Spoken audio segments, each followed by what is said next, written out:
Настани го одбележа денот. 29-годишниот Александар Гавриловски е 61-ва жртва на пожарот во Кучани.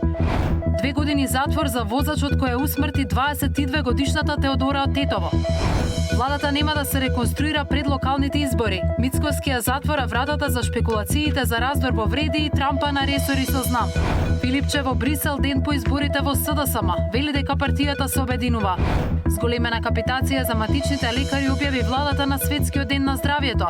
Се воведуваат и нови програми за превенција на тешки болести. Царините се резултат на погрешни пресметки. Мицкоски очекува САД да ја ревидираат одлуката. Таткото на Вања негира поврзано со групата на Палевски. Бродови преполни со патници, ноќно пловење, управување чамци без лиценца. Контролите открија дека голем дел пловила на Охридското езеро се небезбедни. Во овие вести сме во живо за најновата лоша вест која стигна за смртта на уште еден пациент кој се лекуваше по трагедијата во Кочани. Известуваме и од судскиот процес за Палевски и неговата група каде денеска имаше сведочења. Останете со нас, почнуваме со вести.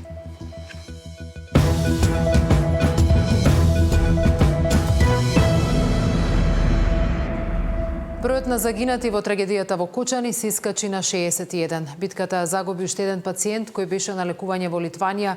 Деталите ги има Мирјана Давидовска. Мирјана?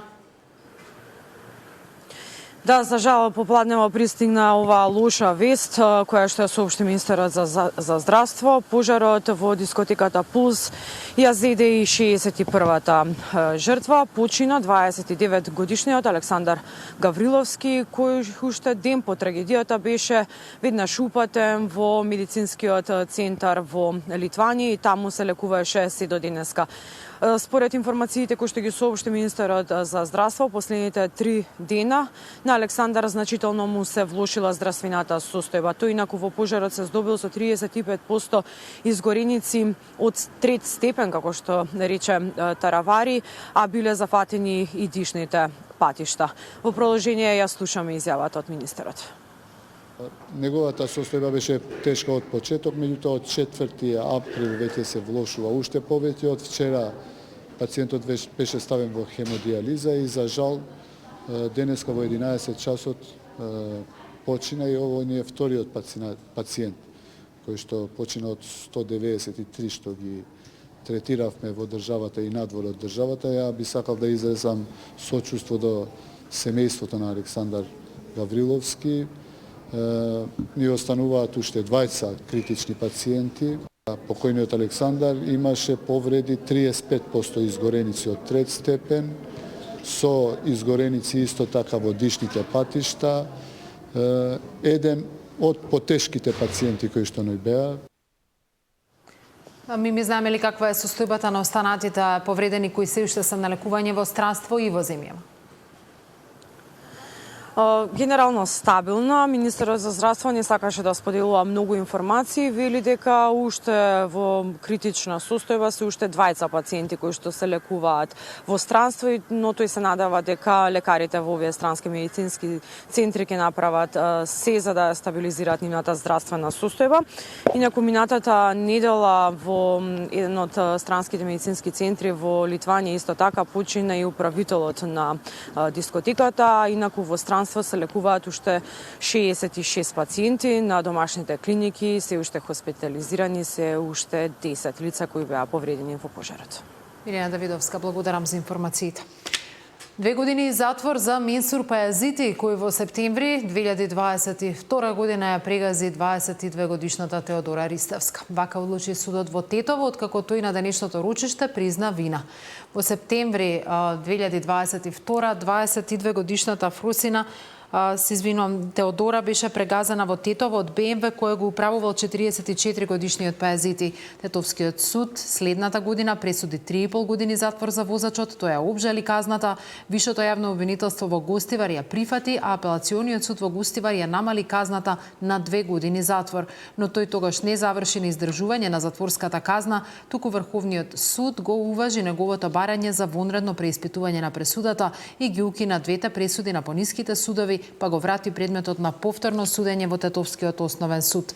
Инаку тој е обвинет за тешки дела против безбедноста на луѓето и имотот во сообраќајот, за кој е предвиден затвор од 1 до 5 години. Семејството и нивните адвокати револтирани од одлуката на судот. Вреди животот у Македонија, дали некој мене ќе ми објасни животот у Македонија, колку вреди животот на сестра ми. Со 2 години ние треба да бидеме задоволни, со 2 години ја треба да отиднем и да ја речем на сестра ми, да ја запалим свеча и да ја речем со 2 години биди задоволна. Ова е законот у Македонија. Не може со 2 години. Максималната казна 5 години нема да ми ја вратите од ора мене. Сите веруваа у правда. И ја верувам у правда.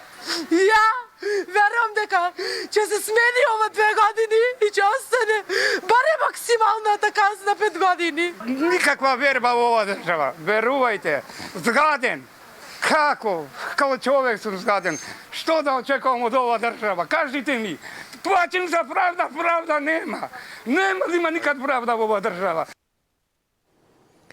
Таткото на убиената Вања Александар Ѓурчевски прв пат дава исказ пред кривичниот суд како еден од обвинетите во случајот. Плачеше во судницата и тврдеше дека не им давал информации на останатите обвинети, за кои рече дека не чувствуваат кајање, туку разочарување од нивниот цар Љупчо Палевски.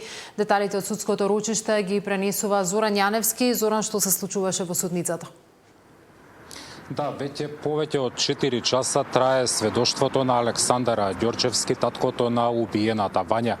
Тој низ солзи зборуваше за се она што поминувала во деновите кога исчезнала неговата ќерка, меѓутоа негираше било каква вмешаност со останатите обвинети во овој случај. Рече дека не ги познава и дека не може да ги гледа во судница, па поради тоа рочиштата ги следи со затворени очи. Тој, одговарајќи на прашања од неговиот адвокат, рече немам никаква инволвираност со овие луѓе од чии искази во текот на постапката приметив дека не чувствуваат ниту вина, ниту покаяние. Приметив дека демонстрираа гнев и разочарување од така наречениот цар. Одново со секое рочиште слушам сквернавење на моето дете кој имал задача да ја грабне, кој да врзува, ја трескале по гепеци, ја ставале во вреќа психички и вршеле тортури. Се обидувале да ги замачкаат доказите и да успеале во тоа. Господ знае уште колку убиства и киднапирања ќе следеле. Тој детално објаснуваше што се случувало пред денот на грабнувањето, дека бил грижлив татко, дека постојано бил со своите деца, дури ставил и мобилна апликација за да биде постојано во комуникација со нив. Призна дека испратила порака во Вибер групата со родители, каде што учел од класот од оделението на Вања, но не онаква каква што тврдеа полициските инспектори, дека напишал дека можат да дадат онолку пари колку што било потребно. Па така тој во судот рече дека имам пратено и избришено порака. Тоа беше кажано и овде во судот затоа што беше навредлива за полицијата во смисол дека тапкаат во место, дека се пасивни и инсистираат дека Вања побегнала сама. Тоа беше одговор на директно прашање на мајка на другарка на Вања. Зорица седеше наспроти мене кога ја пратив пораката. Групата брои околу 60 на членови. По 2-3 минути ја избришав, потоа ми беше јасно дека полицијата веќе се сомнева во мене, а иницијално е дека Зорица ми го подарила станот, изјави во судницата Александар Ѓорчевски, кој според обвинението одговара дека помагал во грабнување на неговата ќерка, односно издавал информации кога неговото дете ќе излезе од домот и ќе се упати во училиште. Како што кажав, повеќе од 4 часа трае сведочењето на таткото на Вања, па повеќе детали најавувам за наредното информативно издание. Зоран Јаневски, благодарам за овие информации. Премиерот и денеска бара да се преиспитаат сите поголеми трагедии кои завршиле со нецелосни истраги. За ова разговарал и со лидерот на СДСМ Филипче. Власта бара и модуларната, Беса Транс, Ласкарци да бидат опфатени со анкетна комисија. Модуларната болница, Биса Транс и Дурмотурс, сите трагични случаи што биле на брзина завршени во минатото, да се разгледаат повторно. Има многу неодговорени прашања според премиерот Мицкоски, за кои има само првостепени пресуди.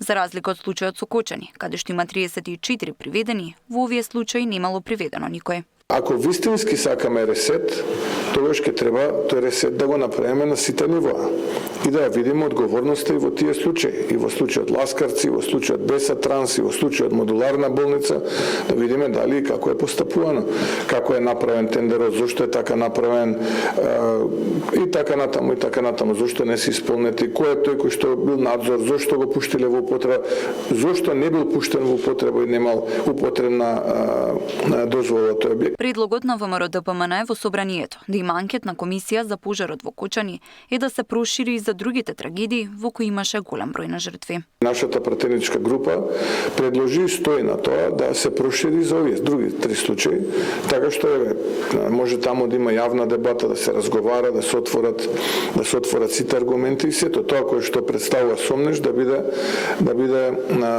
таму презентирано. Случајот за модуларната болница минатиот месец се врати на повторено судење во Тетовскиот суд по одлука на апелација во Гостивар за двајцата директори на болницата кои беа осудени на условни казни од година и половина и за болницата како правно лице. Повтореното судење пак за случајот Биса Транс започнува на 28 мај, каде е осуден сопственикот на компанијата на 1 година и 8 месеци затвор поради лажната лиценца со која ја напуштал автобусот државата, но апелација го врати предметот во кривичниот суд. За случајот Дурмотурс, кога загинаа 16 патници кај Ласкарци во 2019 година, се чека одлука на апелација и во овој случај нема ниту еден правосудно осуден. Тамара Дичевска, Сител телевизија. Владата нема да се реконструира пред локалните избори. Мицкоски ја затвора вратата за шпекулациите за раздор во вреди и трампа на ресори со знам. Филипче во Брисел ден по изборите во СДСМ вели дека партијата се обединува.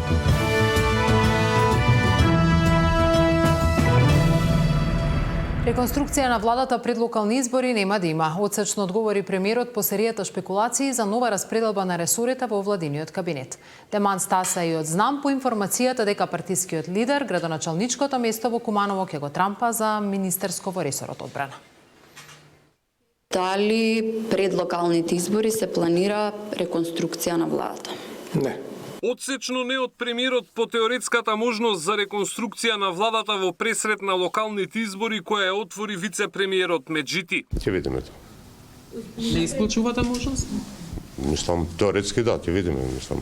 И Меджити и Мицкоски тврдат дека коалицијата функционира одлично, а вице-премиерот вели дека добра атмосфера има и во Вреди, каде се готви заеднички настап на изборите како една партија. Единствен проблем е Таравари, кој според Меджити седи на 2 столчиња. Значи сите други, немаме дилеми, единствениот кој што има дилеми и кој што гледа како можна опција соработка и со Демократската унија за интеграција е господинот Таравари, значи за тоа него ќе го прашате, но мислам дека Влен ги доби гласовите 107.000 гласови како Влен и како антипод и предводник на промените во албанскиот кампус. Така да никој друг нема дилеми освен Таравари, и ќе го мислам он треба да расчисти со дилемите, но и Влен и соработка со Дуи мислам дека е неприродно. Со Дуи не сум преговарал, демантираше Таравари, кој денеска почна и да брои пратеници. Ние до сега не сме имале понуда од Влен за да бидеме една партија. Ако имаме тоа ќе го разгледаме, не брзаме. Меѓутоа, иако евентуално тие веќе одлучиле заедно да бидат, името им го даваме, нека го задржат Влен. Ние ќе останеме, имаме предпратеница како Алијанса за албанците, ќе продолжиме со наша пратеничка група. Ние сме подготвени да разговараме со сите, пред се со Влен, бидејќи до денес, до сега сме дел од Влен. Ако не одлучат тие 4 без нас да одат, и тоа е прифатливо за нас, така да позитивно ја гледам идејата да се спојат тие 4 заедно. И Таравари, како и премиерот, ја отфрли можноста за реконструкција во владиниот кабинет пред изборите, исто како што вчера тоа го стори и знам. Димитриевски на социјалните мрежи порача дека со ВМРО-ДПМН нема разговори за Трампа на ресори, додавајќи дека неговата партија ќе има свој кандидат за градоначалник на Куманово. Александар Спасовски, Сител телевизија. Продолжуваат обвинувањата од ВМРО ДПМН кон Левица за купувањето на имот во центарот на Скопје. Денеска ги нарекува функционерите од Левица левичари од AliExpress. Партијата на Пасиев негира било каква незаконитост при купувањето на имотот за цена 3 пати пониска од пазарната и тврдат дека огласот за продажба го виделе залепен на објектот. Со поддршка од 18.000 членови на СДСМ, Филипче доби 4 годишен мандат за лидер на партијата. Задоволен што за 8 месеци успеал да ја дуплира поддршката од членството, Филипче порача дека СДСМ е силна и подготвена да работи за доброто на Македонија и граѓаните, бидејќи како што вели, владата предводена од ВМРО ДПМН досега не испорача ниту едно ветување. Ке се фокусира на враќање на СДСМ на победничките патеки, а прв предизвик ќе бидат изборите на есен. Тоа што добив дупло повеќе гласови од претходниот пат е само доказ дека нашата интензивна работа дава резултат. Ова е доказ дека изборниот процес не беше само технички организиран, туку е доказ дека нашите членови искрено веруваат во исправноста на политиките кои што изминатиот период ги водиме и така и ќе продолжиме. Почнува сериозната припрема за локалните избори. И процесот ќе го правиме така како што го најавивме и како што веќе го започнавме. Ќе ги избереме луѓето кои што најдобро ќе не представат на локалните избори, луѓето кои што ќе имаат кредибилитет. Само 18.000 членови сметаат дека Филипче треба да ја води СДС. Пораката е јасна, човекот нема кредибилитет, реагираше ВМРО ДПМН по објавувањето на резултатите. Истиот Венко кој не одговараше за модуларната болница, за набавката на ковид вакцини од фантом фирма Старби, кој лажно вакцинираше член на фамилијата за пиар, работеше за богатење на неговиот ментор Заев, кој сега гради згради по Дубај. Филипче е поставен директно од Заев за да работи за негови интереси, а знаеме дека интересите на Заев се предавства за Македонија. Филипче е прочитана приказна на македонската политичка сцена. Филипче ниту е, ниту пак може да биде новото лице во СДС. Тоа е само обичен привезок на Заев, стои во реакцијата на владеачката партија. Првата работна посета на Филипче е на Брисел. Од партијата информираат дека денеска ќе присуствува и ќе се обрати на конференција на социјалистите и демократите, посветена на проширувањето на Европската унија. Деспина Тодоровска, Сител телевизија. Да, тоа беа информациите за првите пораки од Филипче по неговиот реизбор за лидер на СДСМ. Во продолжение информациите за обвинувањето од ВМРО ДПМН кон Левица. Левица користи гол популизам кога застанува контра извршителите, а добива услуги од нив за да купуваат ефтин имот во центарот на Скопје. Обвинуваат денеска од ВМРО ДПМН, нарекувајќи ги и партијата и лидерот Пасиев левичари од AliExpress. За владеачката партија споделно е што имотот е купен токму од извршител и од банка поврзани со продажбата на деловниот центар Соравија, кој пак е во релација со ДУИ. Им се распрсна како меур од сапуница тезата дека се левичари во истиот момент кога купија 409 метри квадратни деловен простор во центарот на Скопје од банка преку извршител. Левици и Пасиев сега се радуваат на имот кој присилно му е одземен на претходниот собственик кој не можел да ги сервисира долговите, а допред само неколку дена се бунтуваа против извршителите. Ништо повеќе што ќе каже Димитар Пасиев не држи вода. Неговата политичка парадигма се покажа како гол популизам втемелен на манипулација и злоупотреба на чувствата на граѓаните. Од Левица пак возвраќаат, нема контрадикторност во нивните ставови против извршителите и тоа што купиле имот токму преку извршител. Вела дека цената е ниска бидејќи се работело за подрумски руинирани простории, а немале ни врска со извршителот или банката која го продавала имотот. Знаејќи дека целата јавност има веќе оформено став за нивната криминогеност во однос на нивните простори, пробаат тој ареол да го пресликаат на други партии, но неуспешно. Не се наоѓаме во морална стапица, сметаме идеолошки и прагматично и во пракса дека приватните извршители се погрешна работа и сметаме дека извршувањето треба да се врати во рамките на судовите и во однос на тој наш став ова не е во никаква контрадикција. Од втора страна, тие простори беа изложени со надпис, деловни преговори со банката е постигната цената за која се зборува, додека кредитот е обезбеден од друга банка. Владачката ВМРО ДПМН и Левица веќе неколку дена се во меѓусебни партиски пресметки за новиот имот на партијата на Пасиев во центарот на Скопје купен за 720 евра по квадрат, цена неколкукратна помала од пазарната. Прашањето се отвори на седницата за пратенички прашања, кога премиерот Мицкоски извади документи од продажбата на имотот и при тоа побара истражните органи да ја проверат трансакцијата која е сомнителна поради багателната цена. Катерина Нешкова, Сител телевизија. Големена капитација за матичните лекари објави владата на Светскиот ден на здравјето. Се воведуваат и нови програми за превенција на тешки болести. Царините се резултат на погрешни пресметки. Мицкоски очекува САД да ја ревидираат одлуката.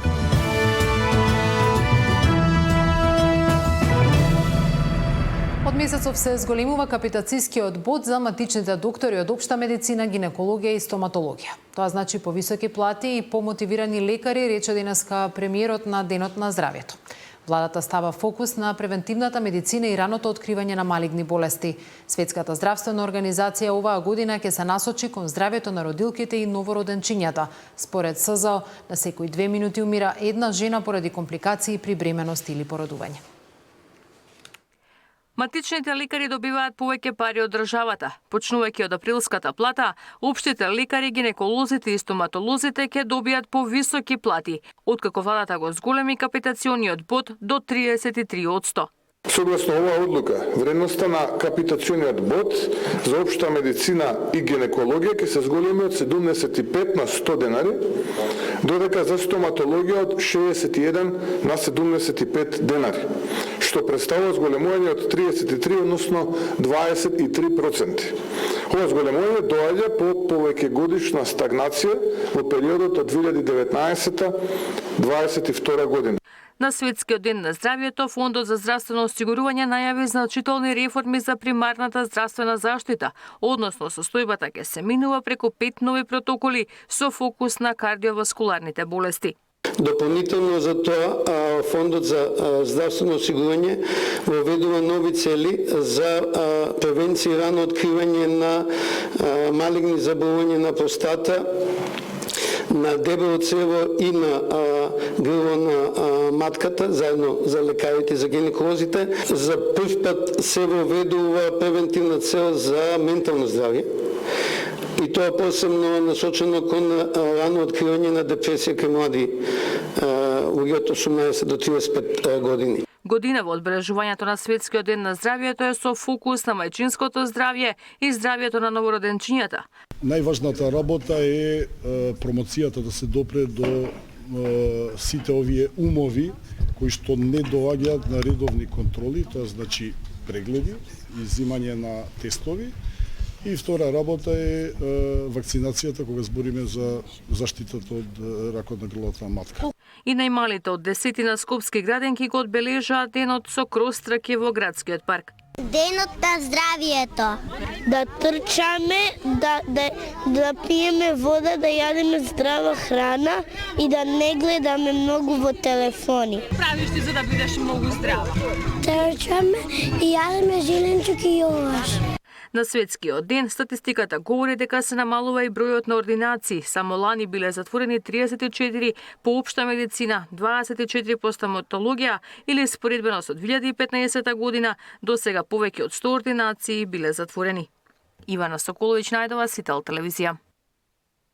На Денот на здравјето, клиничката болница Џипадем Систина одбележува 15 години од основањето. Болницата досега има повеќе од 1 милион регистрирани пациенти, близу 2 милиони прегледи и извршени над 205.000 хируршки интервенции. Во фокусот на нашиот интерес секако остануваат пациентите. Се трудиме да им овозможиме на пациентите врвна медицинска услуга, почнувајќи од диагностиката преку третманот до крајно рехабилитацијата. А за да се направи една таква услуга, тоа можевте да го слушнете исто така, низ еден континуиран период на вложувања, низ овие 15 години вложувања во медицинска опрема, но и во медицинскиот кадар, што е исклучително важно.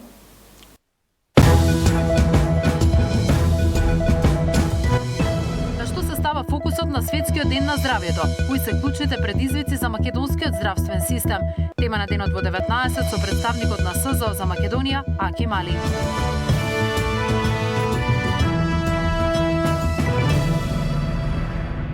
Премиерот очекува американските власти да ја коригираат одлуката за воведување 33% царини за Македонија. Вели дека пресметката се заснова на погрешни податоци. По меѓувреме берзите продолжуваат да одат надолу, па денешниот ден го доби епитетот црн понеделник поради најсериозниот пат од пандемијата навам.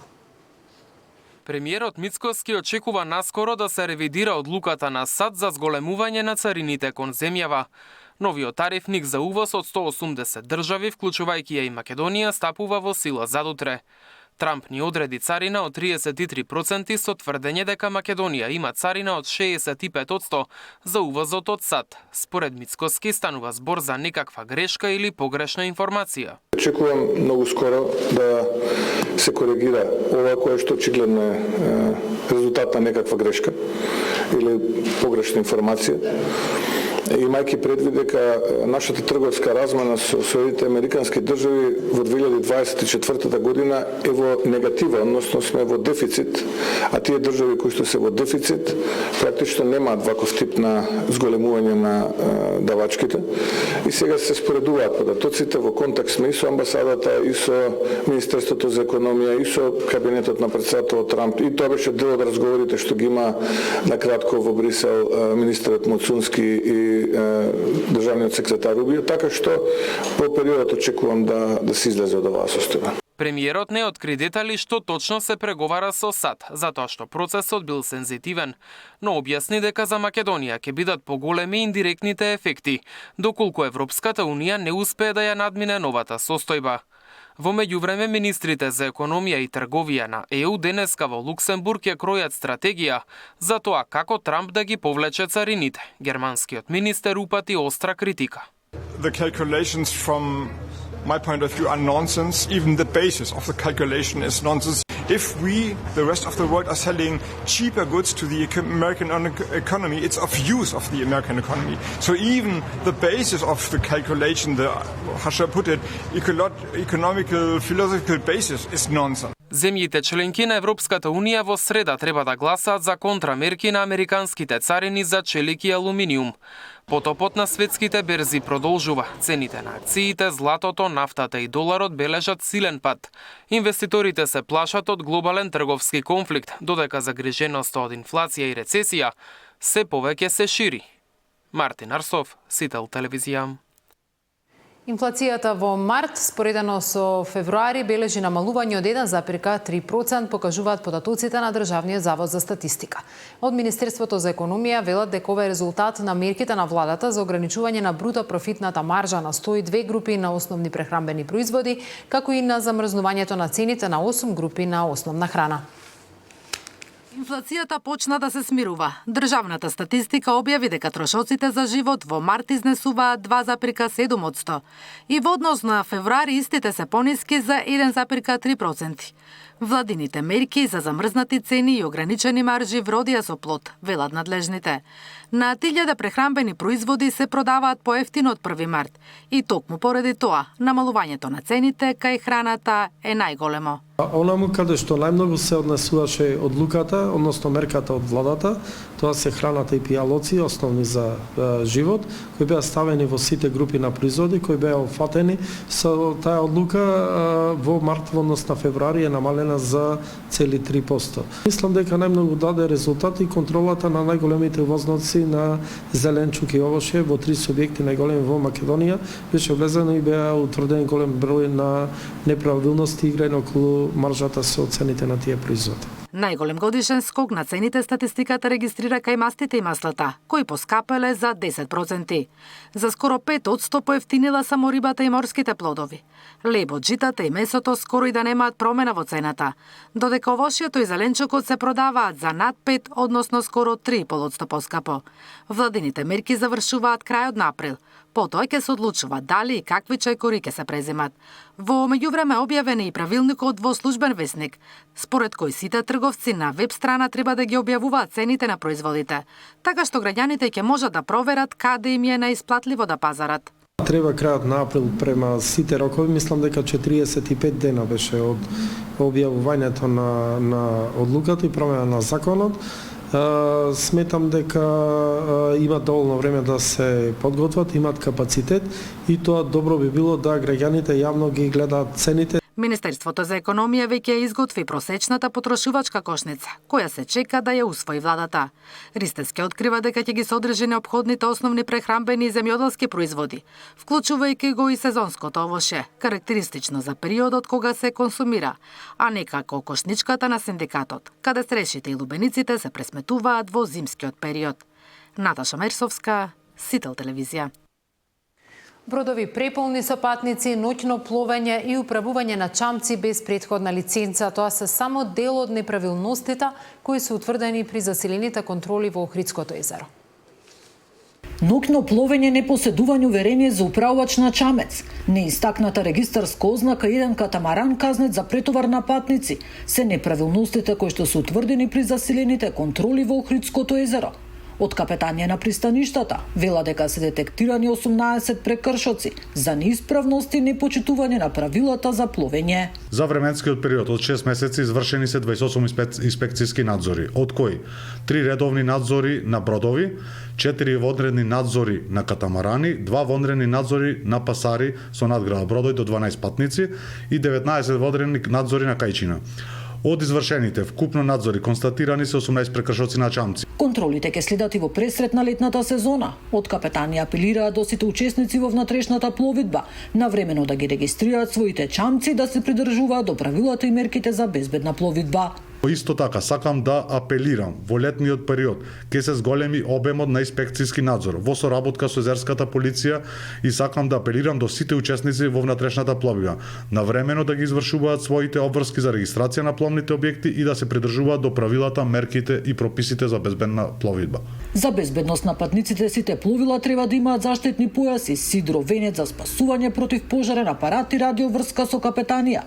Инаку годиниве наназад во внатрешната пловидба регистрирани се повеќе инциденти, опожарени пловила сообраќајќи со глисери и скутери, но и најголемата бродска несреќа со потонувањето на бродот Илинден. Нина Ритоновска, Сител телевизија. Најновите вести во Централниот дневник, во кој ќе разговарам и со представникот на Светската здравствена организација во Македонија.